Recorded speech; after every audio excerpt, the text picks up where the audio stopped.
નમસ્કાર ગુજરાત, દેશ દુનિયાના અને ગુજરાતને લગતા તમામ સમાચાર જોવા માટે આપણી ચેનલ 4K ગુજરાતીને સબસ્ક્રાઇબ, વિડીયોને લાઈક કરવાનું ના ભૂલશો। આજના તાજા સમાચાર વિશે વાત કરવામાં આવે તો મહિલાઓને દર મહિને 1000 રૂપિયા મળશે। એટલે કે દિલ્હી સરકાર મહિલાઓ માટે એક મોટી જાહેરાત કરી છે કે જેમાં કહેવામાં આવ્યું છે કે દિલ્હી રહેતી મહિલાઓને હવે 1000 રૂપિયા માસિક ગ્રાન્ટ મળશે। દિલ્હી સરકાર પોતાના બજેટના આ મહત્વ જાહેરાત કરી છે અને બજેટ રજૂ કરતી વખતે દિલ્હી નાણામંત્રી આતિશીએ કહ્યું છે કે 18 વર્ષની ઉંમરે દરેક મહિલાઓને સરકાર તરફથી આર્થિક સહાય આપવામાં આવશે।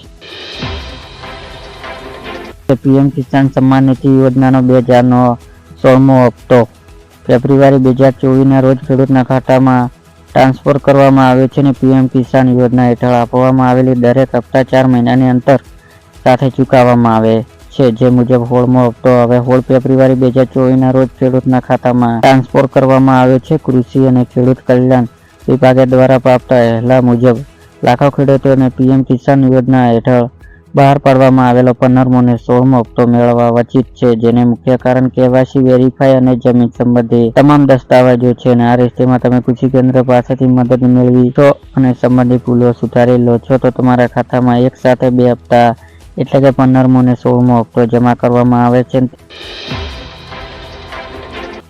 હાલમાં બજારમાં હાફૂસ કેરી આવી ગઈ છે, એટલે કે રાજકોટમાં ફળોની રાજા કેરી આગમન બજારમાં થયું છે અને રાજકોટમાં રતનગીરી હાફૂસ કેરી વેચાણ શરૂ થઈ ગયું છે અને ચાલુ વર્ષ કેરી રસિયાઓ માટે સારા સમાચાર છે કે ગયા વર્ષ કરતાં 1 મહિના પડેલી બજારની હાફૂસ કેરી આવી ગઈ છે અને કેરીના ભાવ વાત કરીએ તો 1200 થી 1500 હોવા જોઈએ।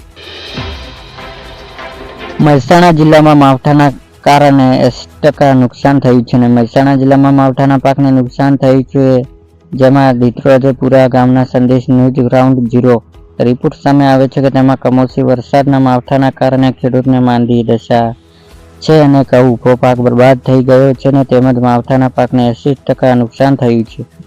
કમોસમી વરસાદના મહેસાણા જિલ્લામાં ભારે નુકસાન થયું છે અને વાવાઝોડા સાથે વરસાદ વરસેલાના કારણે ગામ વિસ્તારમાં મકાનના પતરા ઉડી ગયા છે અને ખેડૂતોને ઘઉંનો ઊભો પાક બરબાદ થઈ ગયો છે, તેમજ વરિયાળી, એરડા, લીંબુ પાકને મોટું નુકસાન થયું।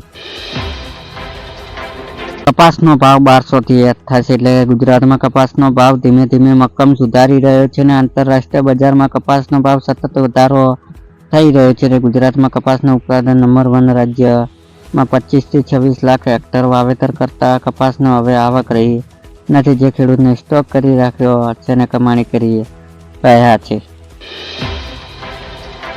હવામાન વિભાગે નવી આગાહી હવામાન વિભાગે નવી આગાહી મુજબ આવનાર દિવસોમાં ગરમીનો વધારો થઈ શકે છે અને લઘુત્તમ તાપમાન 3 ડિગ્રી અને મહત્તમ તાપમાન 3 દિવસ પછી 2 થી 3 ડિગ્રી વધારો જોવા મળી શકે છે અને ઉત્તર દક્ષિણ દરમિયાન વિસ્તારોમાં 15 થી 20 કિમી ઝડપીથી પવન ફૂંકાઈ શકે છે અને આવનાર 5 દિવસોના વાતાવરણ સૂકું રહી શકે છે। અને બીજી તરફ અંબાલાલ પટેલની આગાહી કરી છે કે 8 થી 11 માર્ચ દરમિયાન વાતાવરણમાં પલટો આવી શકે છે અને આ દરમિયાન રાજ્યમાં કમોસમી વરસાદ પડી શકે। સિમ કાર્ડ મોટો નિર્ણય, એટલે કે 2024માં એક જ આધાર કાર્ડ પર 9 થી વધારે સિમ કાર્ડ ખરીદનાર વ્યક્તિને 50,000ને લઈને 2 લાખ રૂપિયા સુધીનો દંડ ફટકારવામાં આવશે। જો કોઈ વ્યક્તિને નવું સિમ કાર્ડ મેળવવા બીજા સરકારી આઈડીનો ઉપયોગ કરતો હશે તો 3 વર્ષની જેલ થશે અને 50 લાખ દંડ કરવામાં આવશે અને નવો કાયદો લાગુ થશે। દેવા માફી અંગે સૌથી મોટા સમાચાર, એટલે કે ખેડૂત દેવા માફ કરવા લઈને સરકાર અને ખેડૂતને આગેવાનો વચ્ચે ફરી એકવાર મામલો ગરમાયો છે। આ વર્ષ કમોસમી વરસાદના ખેડૂતને પોષણની સંભાવના મળતા અને બજારમાં પણ મંદી કારણે ખેડૂતને ભારે નુકસાન થયું છે અને ખેડૂતને પાસે જૂના દેવા ભરવા માટે પૈસા નથી, જેથી ખેડૂતોને દેવા ભરવા માટે રાહત આપવામાં આવે છે અને દેવા માફ કરીને ખેડૂતને સહાય આપવામાં આવે તેવી માંગ કરવામાં આવી છે અને જોકે ખેડૂતને અત્યારે આંદોલન પણ ચાલી રહ્યું છે, જેમાં ખેડૂતોની માગણી છે કે એમએસપી અને પણ ખેડૂતને દેવા છે મિત્રો માફ થવા જોઈએ। સરકાર ખોટી છે અને સર્વના વાયદાઓ કરે છે। હવામાન આગાહી વચ્ચે ગુજરાતમાં કમોસમી વરસાદ વરસ્યો છે, જેને લઈને ખેડૂતને પાકને ભારે નુકસાન થયું છે અને નુકસાનને લઈને કિસાન કોંગ્રેસ નેતા નિવેદન કહ્યું છે કે કમોસમી વરસાદ જીરું, ઘઉં, ચણા, રાયડો અને કેરીના પાકને ભારે નુકસાન થયું છે અને સરકાર સર્વ કરી તેનું નુકસાન ચૂકવી આપે. સરકાર આ કામગીરી 48 કલાકમાં કરવી જોઈએ અને સહાય ચૂકવવા જોઈએ. પાલ અંબાલિયાએ કહ્યું છે કે સરકાર ખોટી છે અને ખાલી સર્વના વાયદાઓ જ કરે છે. મિત્રો, શું ગુજરાતમાં ખેડૂતો દેવા માફ થશે?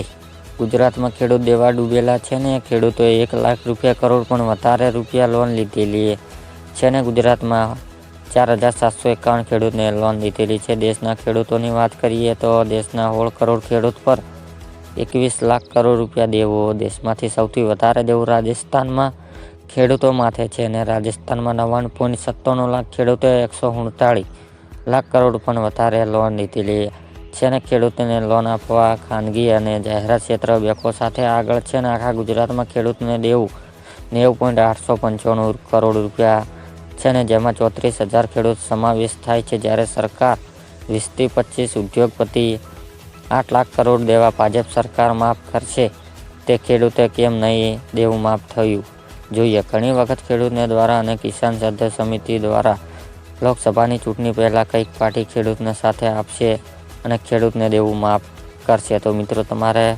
મત 2024માં ગુજરાતમાં કઈ પાર્ટીને સરકાર બનાવી છે? ખેડૂતનો દેવા માફ થશે?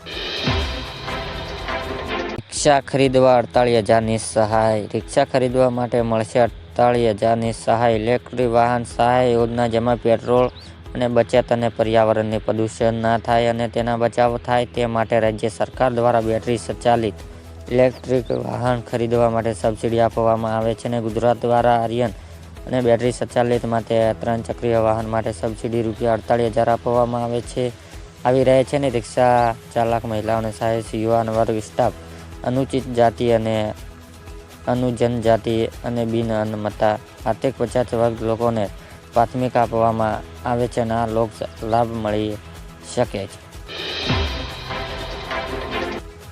450 રૂપિયામાં ગેસની બોટલ ક્યારે મળશે? કોંગ્રેસ નેતા અમિત ચાવડાએ એક્સ પર એક સવાલ લખી વિડીયો પોસ્ટ કર્યો છે, જેમાં તેમણે લખ્યું છે કે ગુજરાતીઓને 450 રૂપિયામાં ગેસનો બોટલ ક્યારે મળશે.